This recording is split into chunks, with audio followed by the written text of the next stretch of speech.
প্রতি শীতে প্রত্যেকটা বাঙালির ঘুরতে যাওয়া লিস্টের প্রথম দিকের যেই ডেস্টিনেশনটা থাকে, আজ সেখানে চললাম একেবারে গোল গুষ্টি নিয়ে। এখনো গেস করতে পারোনি তো? তাহলে টমেটোর মুখে শুনে নাও আমরা কোথায় এসেছি। এই টুবলু কোথায় এসেছি আমরা?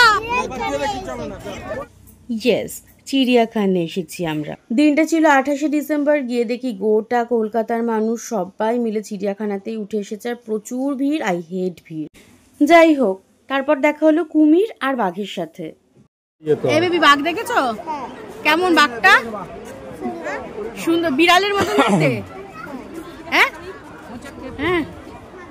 বাঘ যদি আমাদের এই কনভারসেশন শুনতে পেত তাহলে আগে উঠে এসে দুজনকে তুই থাপ্পড় লাগাতো, তাই পাখি দেখতে চলে গেল।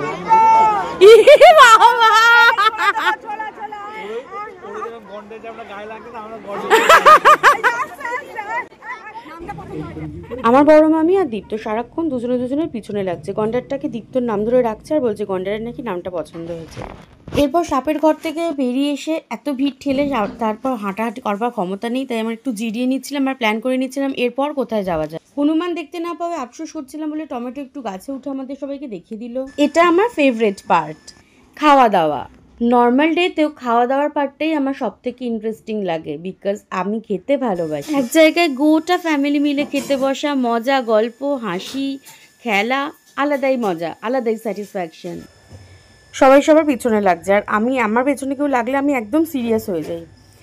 আমি সবার পেছনে লাগি, কিন্তু আমার পেছনে কেউ লাগলে আমি সিরিয়াস হয়ে যাই। দেখো আমার মুখটা দেখো, সিরিয়াস হয়ে গেছি। কিন্তু পরক্ষণে বেবি বটলটা দাঁড় করে দিল আর আমি খুশি হয়ে গেলাম। টমেটো সাথে থাকলে আর কি করে মাথা গরম হয়ে থাকে বলো তো? একদম মন ভালো করার একটা ট্যাবলেট। ওকে জড়িয়ে ধরলে সব রাগ, দুঃখ, অভিমান, কষ্ট, ক্লান্তি সব দূর হয়ে যায়। এরপর খাওয়া দাওয়া শেষ করে আমরা একটুখানি গল্প গুজব করছিলাম, ফ্যামিলি টাইম যেটাকে বলে। তোমরা কারা কারা একসাথে ফ্যামিলি টাইম কাটাতে ভালোবাসো, আর কারা কারা ফ্যামিলি থেকে দূরে রয়েছো, কমেন্ট করে জানিও। লাঞ্চ শেষ করে বাড়ির পথে রওনা দিতেই দেখা পেলাম হলুদ বাঘ, সাদা বাঘ, সাদা ময়ূর, ম্যাকাও এদের সাথে। আর হ্যাঁ, শেষে জিরাফ, যেখান থেকে টুবলুকে আনা যাচ্ছে।